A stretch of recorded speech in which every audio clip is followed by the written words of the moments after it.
TNL에 대해 공부한 것을 기록해둡니다. 기록하지 않으면 기억하지 못하기 때문입니다. TNL 주가와 수출 금액 상관관계 분석을 하면 관계가 크다라는 결과를 얻을 수 있습니다. 올리브영 직원분과 인터뷰한 내용을 참고하여 TNL 수출 금액을 보면 계절성이 어느 정도 존재하는 것으로 보입니다. 수출 데이터를 보면 6월부터 9월까지의 수출 금액이 대체로 높은 편입니다. 이는 인터뷰 내용과 같이 더운 날씨와 습기 증가, 야외 활동 증가로 인한 여드름 패치 수요 증가와 일치합니다. 11월부터 2월까지의 수출 금액이 상대적으로 낮은 경향을 보입니다. 이는 차가운 공기가 여드름을 완화시켜 패치 사용이 줄어든다는 설명과 일치합니다. TNL의 수출 금액은 계절성이 어느 정도 존재하지만 TNL의 주요 고객사인 HEIO의 모회사 C&D가 글로벌 40개국으로 유통망을 확장하고 있어 이로 인한 신규 시장 진출, 재고 정책 등의 요인에 더 큰 영향을 받는 것으로 보입니다.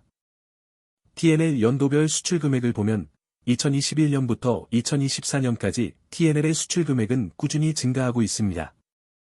특히 최근 2023년과 2024년에 수출 금액이 크게 증가했습니다. 2023년에는 전년 대비 53% 증가했으며 2024년에는 전년 대비 71.5% 증가했습니다. 2025년은 유럽 채널 확장을 주목해서 볼 예정입니다. 한국에서 독일로 수출한 금액을 보면 전반적으로 연초부터 연말로 갈수록 수출 금액이 증가하는 추세를 보입니다. 특히 8월과 10월에 각각 78만 달러와 76만 달러로 가장 높은 수출액을 기록했습니다. 여름과 가을에 수출 금액이 증가하는 경향이 있습니다. 독일 시장으로의 수출 증가는 TNL이 유럽 시장 진출을 확대하고 있는 전략과 일치합니다. 독일 시장에서의 수출 증가는 TNL의 글로벌 시장 확대 전략이 성과를 내고 있음을 시사합니다. 이는 향후 유럽 전역으로의 확장 가능성을 보여줍니다. 독일 시장에서의 성공적인 진출은 회사의 전반적인 성장에 긍정적인 영향을 미칠 것으로 예상됩니다. 한국에서 영국으로 수출한 금액을 보면 뚜렷한 계절성이나 일관된 추세를 보이지 않습니다. 9월에 69만 천 달러로 가장 높은 수출액을 기록했습니다.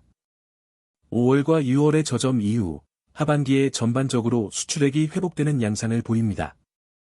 TNL이 2024년 7월부터 영국을 포함한 유럽 30개국에 마이티 패치를 수출하기 시작했다는 점을 고려할 때 7월 이후의 수출액 변화는 이러한 전략적 진출에 영향을 받았을 가능성이 있습니다.